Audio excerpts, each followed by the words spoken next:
Hello everyone, this is G. Pradeep Shravan, Assistant Professor, Department of Public Administration, SRR Government Arts and Science College, Kaimnagar. Today we are going to National Recruitment Agency. National recruitment agency జాతీయ నియామకాల సంస్థ. ఉద్యోగ నియామకాల్లో జాతీయ నియామక సంస్థ అనేది ఒక విప్లవాత్మకమైన సంస్కరణ. దీనికి కేంద్ర ప్రభుత్వం జాతీయ నియామకాల సంస్థను ఏర్పాటు చేయాల్సిందిగా ఈ మధ్యనే అంటే మొన్న ఆగస్టు 20వ తేదీన కేంద్ర మంత్రి మండలి సమావేశంలో నరేంద్ర మోడీ గారు నిర్ణయం తీసుకోవడం జరిగింది. అంటే ఒకే దేశం ఒకే పరీక్ష, అంటే కేంద్రానికి సంబంధించిన వివిధ శాఖలోని నాన్ గెజిటెడ్ నాన్ టెక్నికల్ ఉద్యోగాలకు సంబంధించి ఆయా సంస్థలు అంటే దాదాపు కేంద్ర ప్రభుత్వంలో 20 రకాల నియామక సంస్థలు వివిధ సమయాల్లో పరీక్షలు నిర్వహించడం జరుగుతుంది.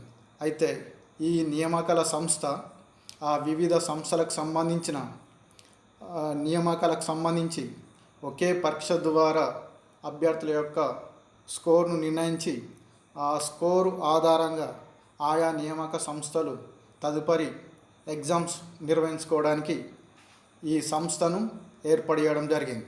అంటే ఈ సంస్థ వల్ల అభ్యర్థులకు ఏమి లాభం అంటే, ఇంతకుముందు ఒక్కొక్క సంస్థ ఒక్కొక్క రకమైన ఉద్యోగాల కొరకు నోటిఫికేషన్స్ జారీ చేసేది. ఆ నోటిఫికేషన్స్ అనుగుణంగా అభ్యర్థులు అప్లై చేస్తూ ఎగ్జామ్ ఫీజును చెల్లిస్తూ వివిధ టైంలో ఎగ్జామ్స్ను రాయవలసి వచ్చేది. కానీ ఈ సంస్థ ద్వారా అంటే ఈ రిక్రూట్మెంట్ ఏజెన్సీ ద్వారా అన్ని సంస్థలకు కలిపి ఒకే ఎగ్జామ్ ఫీజు ద్వారా ఒకే పరీక్షను రాయడం వల్ల తన యొక్క స్కోర్ను తెలుసుకోవచ్చు. అటువంటి స్కోర్ ద్వారా తదుపరి పరీక్షకు హాజరు కావచ్చునా లేదా అనే విషయం తేలిపోతుంది. ఒకవేళ స్కోరు రాకపోతే మళ్ళీ ఎగ్జామ్స్ రాయడం ద్వారా ఆ స్కోర్ను పెంచుకోవచ్చు. ఇది జాతీయ నియామకాల సంస్థ. మరి జాతీయ నియామకాల సంస్థ ద్వారా అభ్యర్థులకు ఎటువంటి లాభాలు ఏర్పడబోతున్నాయి, ఈ జాతీయ నియామకాల సంస్థలోని వివిధ అంశాలేంది అనే విషయాలను మనం ఈరోజు వివరంగా తెలుసుకుందాం. ముందుగా జాతీయ నియామకాల సంస్థలోని మొదటి అంశం ఎన్ఆర్ పరిధిలోకి 20 సంస్థలు, అంటే కేంద్ర ప్రభుత్వానికి సంబంధించిన నాన్ గెజిటెడ్ నాన్ టెక్నికల్ ఉద్యోగులకు సంబంధించి వివిధ సంస్థలు వివిధ నియామక సంస్థల ద్వారా అంటే దాదాపు 20 సంస్థల ద్వారా ఎగ్జామ్స్ను నిర్వహించాయి. అటువంటి 20 సంస్థలు ఈ నేషనల్ రిక్రూటింగ్ ఏజెన్సీలోకి రాబోతున్నాయి. అంటే ప్రస్తుతం మనకు ఈ నేషనల్ రిక్రూటింగ్ ఏజెన్సీలోకి కేవలం 3 సంస్థలు మాత్రమే అమల్లోకి వచ్చినాయి. అంటే రాను మిగిలిన 17 సంస్థలు కూడా దీని పరిధిలోకి వస్తున్నాయని కేంద్ర ప్రభుత్వం చెప్పడం జరిగింది. అంటే దీంతో 20 సంస్థలు రావడం వల్ల ఒకేసారి ఒకే ఫీజుతోటి ఒకే పరీక్ష కేంద్రంలో ఎగ్జామ్ రాయడానికి అభ్యర్థులకు ఒక మంచి సువర్ణ అవకాశం. రెండో అంశం ఏంటంటే పరీక్ష ఎవరు రాయచ్చు. ఈ నేషనల్ రిక్రూటింగ్ ఏజెన్సీ నిర్వహించే ఎగ్జామ్లో ఎవరు అటెండ్ కావచ్చు. అంటే మనకు దీనికి సంబంధించిన ఎలిజిబిలిటీ ఏంటంటే 10th క్లాస్ పాస్ అయిన వాళ్ళు ఈ ఎగ్జామ్ రాయచ్చు, ఇంటర్ పాస్ అయిన వాళ్ళు రాయచ్చు, డిగ్రీ పాస్ అయిన వాళ్ళు రాయచ్చు.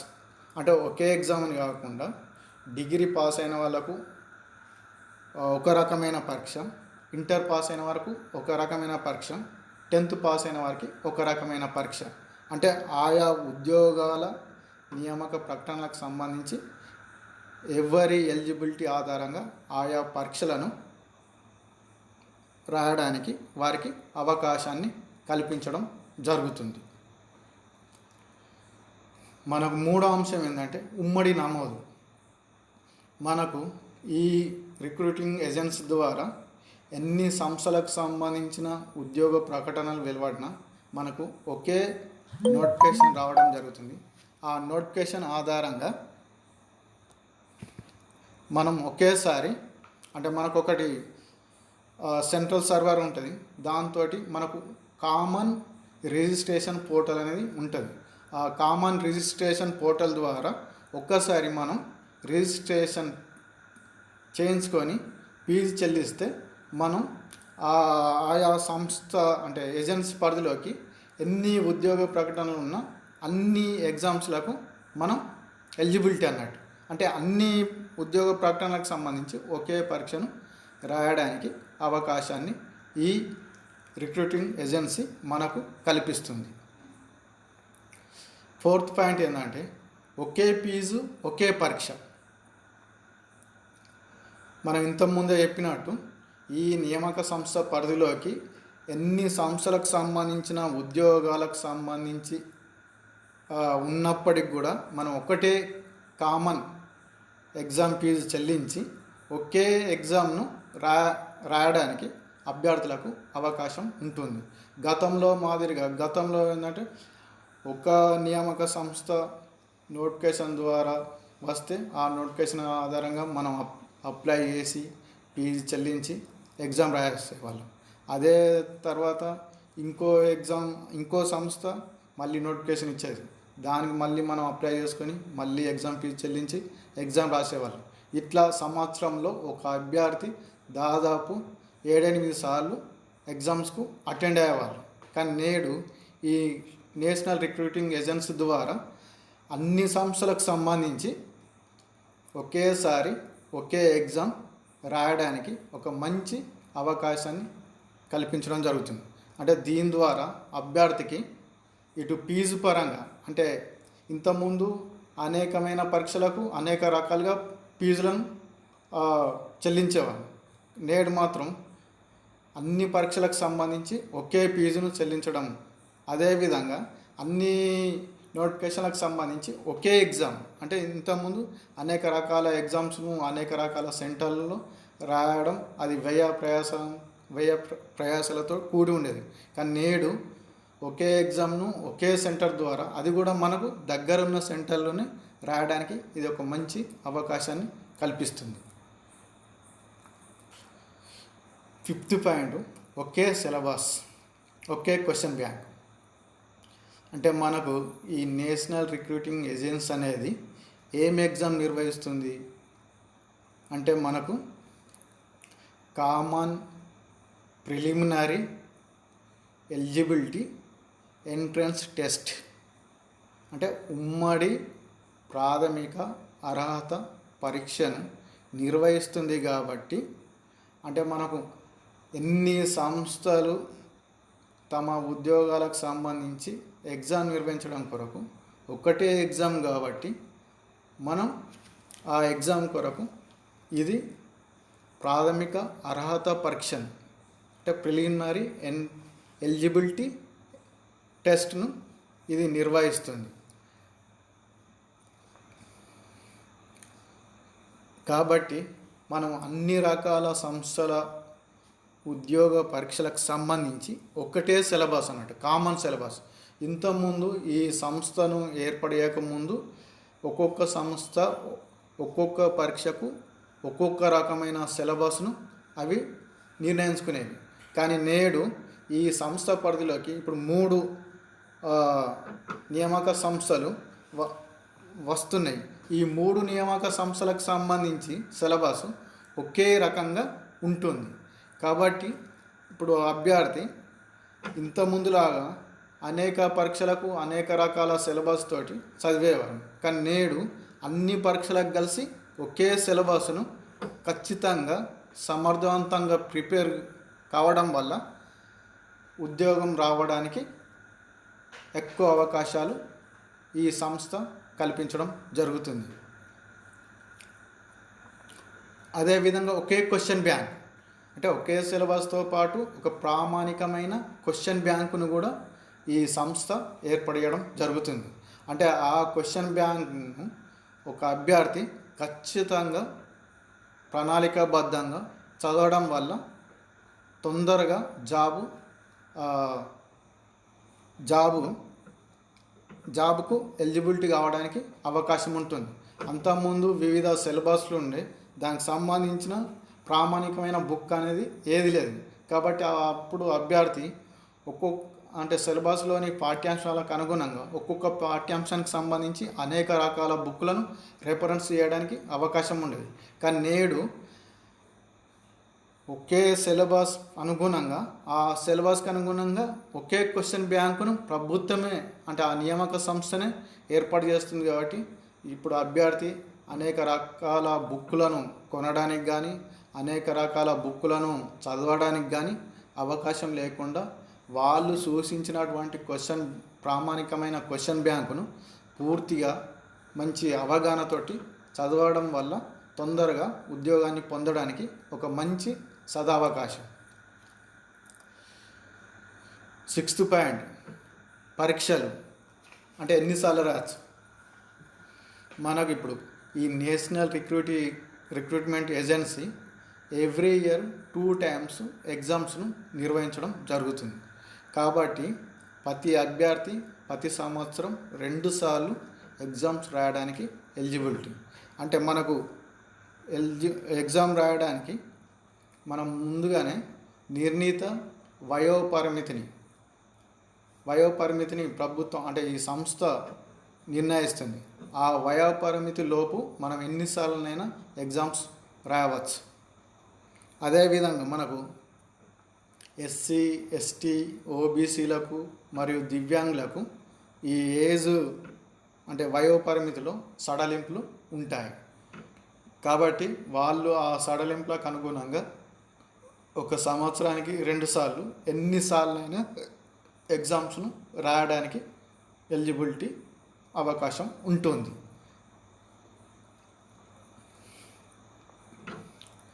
8th పాయింట్, మనం ఎగ్జామ్ సెంటర్స్ ఎక్కడ. నేషనల్ రిక్రూట్మెంట్ ఏజెన్సీ ద్వారా దాదాపు దేశంలో 1000 ఎగ్జామ్ సెంటర్లను ఏర్పాటు చేస్తున్నట్టు ప్రతిపాదించడం జరిగింది. ఇంతకుముందు అంటే ఈ సంస్థను ఏర్పాటు చేయకముందు వివిధ సంస్థలు ఎగ్జామ్ సెంటర్స్ను కొన్ని ప్రముఖ నగరాలలో మాత్రమే ఏర్పాటు చేయడం జరుగుతుండేది. అటువంటప్పుడు అభ్యర్థులు వ్యయ ప్రయాసల కోర్చి ఎక్కడో సుదూరన ఉన్న ప్రాంతాలకు చేరుకోవడానికి ముందస్తుగా అంటే 2 రోజుల ముందునే తయారై అక్కడ అంటే ఎవరైనా ఉంటే వారికి ఫోన్ చేసి లేకపోతే ముందుగానే చేరుకొని అక్కడ లాడ్జ్లో ఉండి అక్కడ సెంటర్ను వెతుక్కొని పరీక్ష రాయడం పెద్ద తలనొప్పిగా ఉండేది. ఇంకా మహిళా అభ్యర్థులకైతే అది పూర్తి కష్టంగా ఉండేది. కొన్నిసార్లు మహిళా అభ్యర్థులు దూరం ఉన్నది అని ఎగ్జామ్ ఫీజు చెల్లించినప్పటికి కూడా ఎగ్జామ్ రాయడానికి వెళ్ళకపోయేవారు. కానీ నేడు ప్రతి ఒక్కరికి కూడా అంటే రాయడానికి ప్రభుత్వం అవకాశాన్ని కల్పిస్తుంది. దాదాపు మన దేశంలో 560కి పైగా జిల్లాలు ఉన్నాయి. కాబట్టి ప్రతి జిల్లాలో ఒక సెంటర్ను, అదేవిధంగా వెనుకబడిన ప్రాంతాల్లో తప్పనిసరిగా అక్కడ సెంటర్ ఉండేటట్టు అంటే దాదాపు అన్నీ కలిపి 1000 సెంటర్లను ఏర్పాటు చేయడానికి కేంద్ర ప్రభుత్వం సుముఖంగా ఉంది. కాబట్టి ప్రతి ఒక్కరు కూడా అక్కడ తమకు దగ్గరున్న ప్రాంతాల్లోనే ఎగ్జామ్ సెంటర్ను నిర్ణయించుకొని ఆ ఎగ్జామ్ సెంటర్కు వెళ్ళడానికి ఒక మంచి అవకాశాన్ని కల్పించడం జరుగుతుంది. ఇట్లా మహిళా అభ్యర్థులకు ఇది మంచి అవకాశంగా ఉంటుంది. అంటే ప్రభుత్వం యొక్క ఉద్దేశం ఏంటంటే కేంద్ర ప్రభుత్వ ఉద్యోగాల్లో అన్ని ప్రాంతాల నుండి ప్రాతినిధ్యం ఉండాలనే భావంతో ఈ వెసులుబాటును ఈ అవకాశాన్ని కల్పించడం జరుగుతుంది. నెక్స్ట్, పరీక్షలు ఎప్పుడు నిర్వహిస్తారు. మనకు ఇంతకుముందే చెప్పుకున్నట్టు నేషనల్ రిక్రూట్మెంట్ ఏజెన్సీ ప్రతి సంవత్సరం 2 సార్లు పరీక్షలను నిర్వహించడం జరుగుతుంది. అయితే ఇంకా దాన్ని ఏర్పడేయాలి కాబట్టి ఏర్పాటు చేసిన కొద్ది టైంలోనే మనకు ఇయర్లో ఏ మంత్లో ఏ ఎగ్జామ్ ఉంటుంది, అంటే ఫస్ట్ ఎగ్జామ్ ఎప్పుడు, సెకండ్ ఎగ్జామ్స్ ఎప్పుడు అనేది ఖచ్చితంగా మనకు క్యాలెండర్ మెథడ్లో ఆ ఎగ్జామ్స్ టైం టేబుల్ను ఏర్పడేయడం జరుగుతుంది. దానికి అనుగుణంగా ఆ నేషనల్ రిక్రూట్మెంట్ ఏజెన్సీ ఆ ఎగ్జామ్స్ను నిర్వహించడానికి అవకాశం ఉంటుంది. 10th పాయింట్, మనకు ఎగ్జామ్స్ ఎన్ని భాషల్లో రాయచ్చు. మనకి ఇంతకుముందు కేంద్ర ప్రభుత్వానికి సంబంధించిన ప్రతి ఎగ్జామ్స్ దాదాపు 2 భాషల్లోనే రాయడానికి అవకాశాన్ని కల్పించేవాళ్ళు. అది ఇంగ్లీష్లో మరియు హిందీలో. అయితే చాలా ఇప్పుడు దక్షిణాది రాష్ట్రాలకు ఇంగ్లీష్ మీద కానీ హిందీ మీద కానీ అంత పట్టు లేకపోయేసరికి చాలామంది కేంద్ర ప్రభుత్వ ఉద్యోగాల పట్ల విముఖత చూపేవారు. ఎందుకంటే భాష ప్రధానమైన సమస్య కాబట్టి వాళ్ళు ఆ ఉద్యోగాలకు అంత ఇష్టం చూపకపోయేవారు.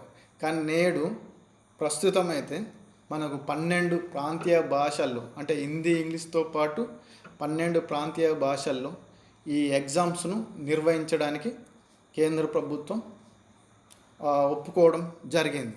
ఇంకా రాను మనకు రాజ్యాంగంలోని అంటే 8వ షెడ్యూల్లో ఎన్ని భాషలకైతే గుర్తింపు ఉందో అన్ని భాషలలో ఈ ఎగ్జామ్స్ను నిర్వహిస్తామని చెప్పడం జరిగింది. ఇది మంచి పరిణామం. ఎందుకంటే ప్రాంతీయ భాషల్లో ఆయా అభ్యర్థులకు మంచి అవగాహన పట్టు ఉంటుంది కాబట్టి తమకున్నటువంటి అనుభవంతో అవగాహనతోటి ఆ ఉద్యోగాలను సంపాదించడానికి మంచి అవకాశం. అదేవిధంగా కేంద్ర ప్రభుత్వంలో ప్రతి ప్రాంతం నుండి ప్రతి భాష నుండి అక్కడ ప్రాతినిధ్యం ఏర్పడడానికి అవకాశం ఉంటుంది. అయితే ఇంతకుముందు కేంద్ర ప్రభుత్వ ఉద్యోగాల్లో కేవలం హిందీ ఇంగ్లీష్ వచ్చిన వాళ్ళే ఉద్యోగులుగా రాణించగలుగుతున్నారు. అంటే ఎక్కువ మంది నార్త్ ఇండియా వాళ్ళే కేంద్ర ప్రభుత్వ ఉద్యోగాల్లో ఎక్కువ సంఖ్యలో ఉన్నారు.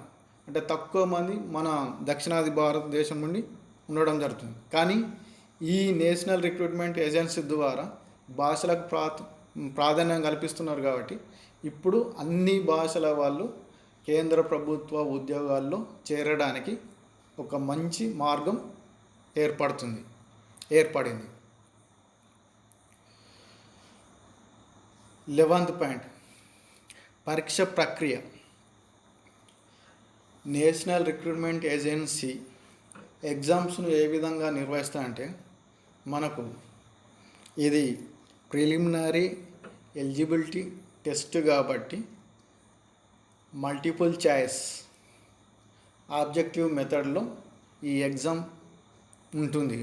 కాబట్టి ప్రతి వాళ్ళు కూడా అంటే ఎగ్జామ్ రాయడానికి సులువైన మార్గం.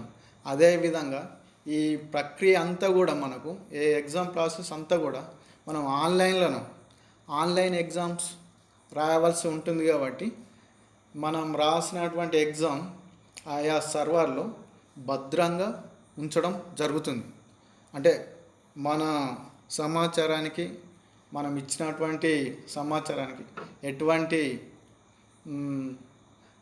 లోటుపాట్లు లేకుండా రక్షణయుతంగా ఆ సర్వర్లు అనేటివి పనిచేస్తాయి.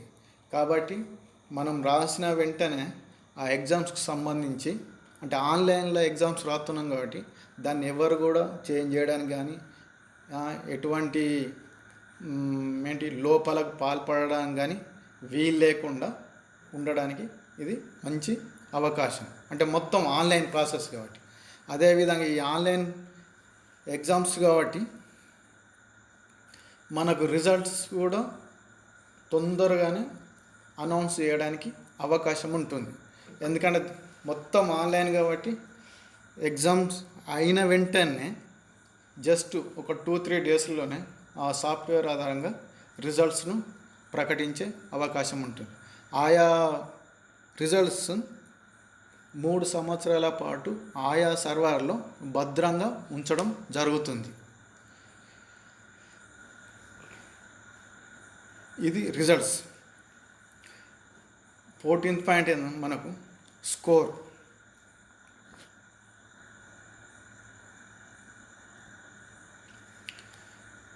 స్కోర్ అంటే మనం ఈ ఆన్లైన్ ఎగ్జామ్స్ ద్వారా మనకు ఎన్ని మార్కులు వచ్చినాయో ఆ మార్కుల ఆధారంగా మన యొక్క స్కోరును నిర్ణయించడం జరుగుతుంది. అయితే మనకు వచ్చినటువంటి స్కోరును 3 సంవత్సరాల పాటు దానికి వాలిడేషన్ ఉంటుంది. అంటే ఆయా స్కోరు ఆధారంగా మనకు ఆయా నియామక సంస్థలు రెండవ దశ 3వ దశలో నిర్వహించే పరీక్షలకు మనం ఎలిజిబిలిటీ ఉంటుంది. అంటే ఆ స్కోర్ ఆధారంగా మనం ఆయా ఎగ్జామ్లో వెళ్ళడానికి అవకాశం ఉంటుంది. లేకపోతే ఇంకా స్కోరు మనకు తక్కువ ఉందనిపిస్తే మళ్ళీ ఎగ్జామ్ రాసి మరింత మంచి స్కోర్ను పెంచుకోవడానికి కూడా అవకాశం ఉంటుంది. అంటే ఫైనల్గా మన స్కోర్లో ఏది ఉత్తమమైన స్కోర్ ఉంటే దాన్నే పరిగణలోకి తీసుకోవడం జరుగుతుంది. కాబట్టి ఈ స్కోర్ విషయంలో కూడా మనకు గవర్నమెంట్ మంచి వెసులుబాటు కల్పించింది. అంటే స్కోర్ని పెంచడానికి మళ్ళీ మనం ఎగ్జామ్స్ రాసుకోవడానికి అవకాశం ఉంది. ఆ స్కోర్కు వ్యాలిడిటీ 3 సంవత్సరాల పాటు ఉంటుంది. అంటే ఆ స్కోర్ ఆధారంగా మనం ఆయా నియామక సంస్థలు రెండవ దశలో 3వ దశలో జరిపే పరీక్షలకు అటెండ్ కావడానికి అవకాశం ఉంటుంది. అయితే మనకు వచ్చినటువంటి స్కోర్ను కేంద్ర ప్రభుత్వంలోని ప్రభుత్వ సంస్థలకు, ప్రభుత్వ రంగ సంస్థలకు మరియు ప్రైవేట్ సంస్థలకు, అదేవిధంగా మన వివిధ రాష్ట్ర ప్రభుత్వాలకు, ప్రభుత్వ సంస్థలకు, ప్రభుత్వ రంగ సంస్థలకు మరియు ప్రైవేట్ సంస్థలకు ఆయా అభ్యర్థుల యొక్క స్కోర్ను అందుబాటులో ఉంచుతుంది. దీనివలన అంటే ఏ సంస్థలకైతే అభ్యర్థులు అవసరమవుతారో ఆయా స్కోరు ఆధారంగా నేరుగా ఆయా సంస్థలోని ఉద్యోగులకు తీసుకోవడానికి ఇది ఒక అవకాశంగా ఉంటుంది. ఎందుకంటే కొన్ని ప్రైవేట్ సంస్థలు కానీ కొన్ని ప్రభుత్వ రంగ సంస్థలు కానీ ఎగ్జామ్స్ను కండక్ట్ చేయడం అంత భారం అనుకున్నప్పుడు ఈ స్కోర్ ఆధారంగానే మిగిలిన అంటే రెండవ దశ 3వ దశ పరీక్షలు నిర్వహించకుండానే నేరుగా ఆయా ఉద్యోగాలకు ఆయా అభ్యర్థులను ఆ స్కోర్ ఆధారంగా తీసుకోవడానికి ఇది మంచి అవకాశంగా ఉంటుంది. ఇది ఏర్పాటు చేసే సందర్భంలో మొన్న కొన్ని ప్రైవేట్ సంస్థలు కూడా ఇదే అభిప్రాయాన్ని వ్యక్తం చేయడం జరిగింది. కాబట్టి ఇది అభ్యర్థులకు ఒక మంచి సువర్ణ అవకాశం. 15th పాయింట్ ఏంటంటే నియామకాల కాలం తగ్గింపు. మనం ఇంతకుముందు చూసుకున్నట్టయితే ఇప్పుడు మనకు ఈ నేషనల్ రిక్రూట్మెంట్ ఏజెన్సీలో 3 సంస్థలకు ప్రాతినిధ్యం ఉంటుంది. అంటే ఏమేమి సంస్థలు ఉన్నాయి ఇప్పుడు అంటే రైల్వే బోర్డు, అంటే railway recruitment board, institute of personal banking selections, అదేవిధంగా స్టాఫ్ సెలెక్షన్ కమిషన్. ఈ 3 సంస్థలకు సంబంధించి ప్రతి సంవత్సరం దగ్గర 1,25,000 జాబ్స్ ప్రతి సంవత్సరం పడడం జరుగుతుంది. దీని కొరకు దాదాపు 3 కోట్ల మంది అభ్యర్థులు అప్లై చేసుకోవడం జరుగుతుంది. అయితే ఈ 3 సంస్థలు అంటే ఏ సంస్థ సంస్థ ఆయా ఉద్యోగాలను భర్తీ చేయడం కొరకు దాదాపు 12 నెలల నుండి 18 నెలల వరకు సమయం పడుతుండేది. కానీ నేడు ఆ 3 సంస్థలకు సంబంధించిన ప్రాథమిక పరీక్షను కేవలం కొన్ని రోజుల్లోనే నిర్వహించడం వల్ల మిగిలిన ఇప్పుడు అంటే సెకండ్ టైర్, థర్డ్ టైర్లో జరిపే పరీక్షలను ఆయా నియామక బోర్డు అంటే ఇప్పుడు ఎస్ఎస్సి కానీ, రైల్వే రిక్రూట్మెంట్ బోర్డు కానీ, ఐబిపిఎస్ కానీ ఆయా ఉద్యోగ పరీక్షలను నిర్వహించడానికి తక్కువ సమయం లభిస్తుంది. అంటే ప్రాథమిక పరీక్ష అనేది కావడం వల్ల వడబోత కార్యక్రమం వల్ల అనేక మంది అభ్యర్థులు ఇక్కడనే వెళ్ళిపోవడం జరుగుతుంది. కాబట్టి ఇట్లా టైం అనేది వాటికి మంచి సేఫ్గా రావడం జరుగుతుంది. 16th పాయింట్ సెట్ స్కోర్ తర్వాత 2, 3వ దశల పరీక్షలు భర్తీ సంస్థలు చేపడతాయి. ఇక్కడ అభ్యర్థులు గమనించాల్సింది ఏంటంటే నేషనల్ రిక్రూట్మెంట్ ఏజెన్సీ అనేది కేవలం ఆయా నియామక సంస్థల తరపున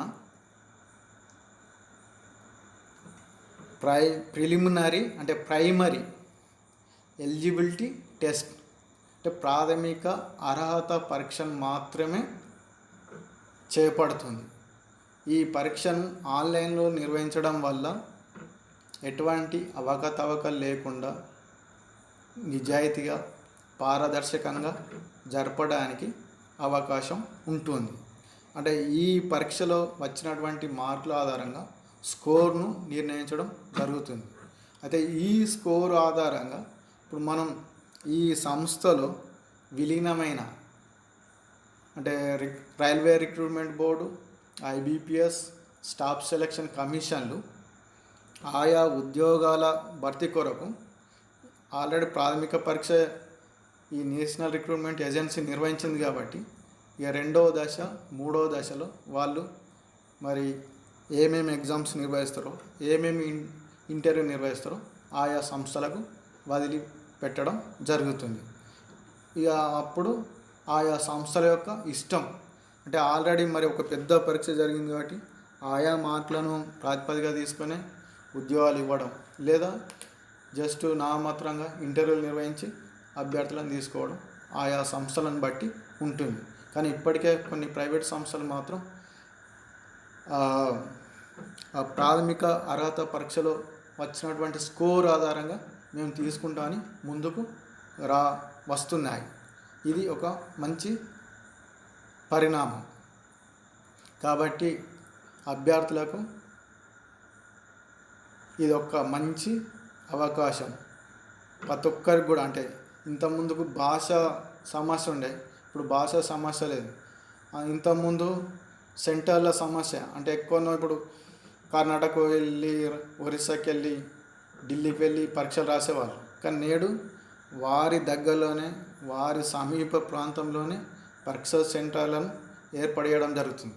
కాబట్టి ఈ సెంటర్ల సమస్య అనేది తీరిపోవడం జరిగింది. అదేవిధంగా ఆన్లైన్ ఎగ్జామ్స్ అంటే ఇంతకుముందు మాన్యువల్గా అంటే రాత పరీక్ష కాబట్టి ఏమన్నా పొరపాట్లు ఏమన్నా అవకతవకలు జరగడానికి అవకాశం ఉంది. కానీ ఇప్పుడు మొత్తం ఆన్లైన్ ప్రక్రియ కాబట్టి ఆన్లైన్లోనే ఎగ్జామ్స్ కాబట్టి మల్టిపుల్ చాయిస్ కాబట్టి ఇక్కడ ఎటువంటి అవకతవకలు మిగతా వాళ్ళు ఏమన్నా ఫ్రాడ్ చేయడానికి కానీ పొరపాట్లు చేయడానికి కానీ అవకాశం లేదు. అంటే మొత్తం పారదర్శకంగా నిర్వహించడానికి మంచి అవకాశంగా ఉంటుంది. అంటే ఇక్కడ అభ్యర్థి యొక్క ప్రతిభ, అభ్యర్థి యొక్క కష్టపడే తత్వానికి అనుగుణంగా జాబ్స్ రావడానికి అవకాశం ఉంటుంది.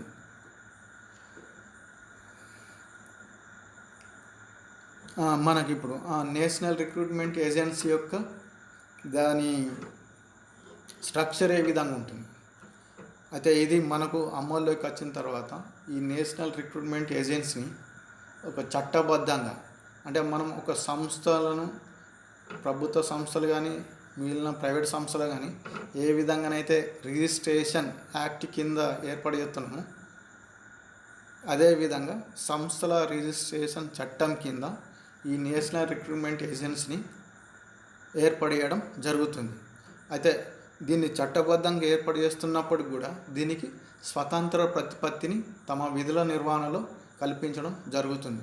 అంటే ఈ నేషనల్ రిక్రూట్మెంట్ ఏజెన్సీలో ప్రభుత్వం కానీ ప్రైవేట్ వ్యక్తులు కానీ ఎవరు కూడా జోక్యం చేసుకోకుండా వీలు లేకుండా దానికి స్వతంత్ర ప్రతిపత్తి అంటే తమ ఉద్యోగ నిర్వహణలో జీతభత్యాల్లో తమ విధుల నిర్వహణలో స్వతంత్ర ప్రతిపత్తిని కల్పించడం జరుగుతుంది. కాబట్టి తన యొక్క విధులను నిజాయితీగా స్వతంత్రంగా నిర్వహించడానికి అవకాశం ఉంటుంది. మరి దీనికి అంటే నేషనల్ రిక్రూట్మెంట్ ఏజెన్సీకి చైర్మన్గా కేంద్ర ప్రభుత్వంలోని కార్యదర్శి అంటే కార్యదర్శి హోదాగల అధికారిని దీనికి చైర్మన్గా నియమించడం జరుగుతుంది. అయితే సభ్యులుగా నేషనల్ రిక్రూట్మెంట్ ఏజెన్సీలో ఎన్ని నియామక సంస్థలు అయితే దాంట్లో విలీనమైతే అన్ని నియామక సంస్థల యొక్క ప్రతినిధులు దీంట్లో సభ్యులుగా కొనసాగుతారు. ప్రస్తుతం మనం దీంట్లో 3 సంస్థలు విలీనమైనవి కాబట్టి ఆ 3 సంస్థల యొక్క ప్రతినిధులు దీంట్లో సభ్యులుగా కొనసాగుతున్నారు. అంటే అది రైల్వే రిక్రూట్మెంట్ బోర్డు సభ్యులు అదేవిధంగా IBPS సభ్యులు, స్టాఫ్ సెలక్షన్ కమిషన్ సభ్యులు. అంటే మన ఈ 3 సంస్థలు కూడా 2 మంత్రిత్వ శాఖల కిందికి వస్తున్నాయి. అవి ఒకటి ఆర్థిక మంత్రిత్వ శాఖ, 2 సిబ్బంది పాలన వ్యవహారాల శాఖ. కాబట్టి మనకు త్వరలోనే అంటే దీని యొక్క పనితీరును బట్టి, దీని యొక్క విధానాలను బట్టి త్వరలోనే మిగిలిన 17 సంస్థలు కూడా ఈ సంస్థలు అంటే అవన్నీ కూడా ప్రభుత్వ సంస్థలు కాబట్టి, ప్రభుత్వ రంగ సంస్థలు కాబట్టి, నియామక సంస్థలు కాబట్టి అవన్నీ కూడా తప్పనిసరిగా ఈ ఏజెన్సీ పరిధిలోకి అంటే ఈ రిక్రూట్మెంట్ ఏజెన్సీ పరిధిలోకి వస్తాయి. కాబట్టి ప్రతి అభ్యర్థికి కూడా ఇది ఒక మంచి అవకాశం. ఒకటే సిలబస్ ఉంది కాబట్టి ఒకే సిలబస్ను ఖచ్చితత్వంతో ఒక నిర్ణీత పద్ధతి ద్వారా మంచి ప్రణాళిక ప్రకారం చదవడం వల్ల ప్రతి ఒక్కరికి కూడా ఉద్యోగం రావడానికి ఒక అవకాశం ఉంటుంది. కాబట్టి ఇది కేంద్ర ప్రభుత్వం తీసుకొచ్చిన నియామక సంస్కరణలలో అత్యున్నతమైన సంస్కరణగా దీన్ని పేర్కొనవచ్చు. ఎందుకంటే దీంట్లో ఒకే పరీక్ష ఫీజు, ఒకే సిలబస్ అనేవి ముఖ్యంగా చెప్పుకోవచ్చు. Okay, thank you.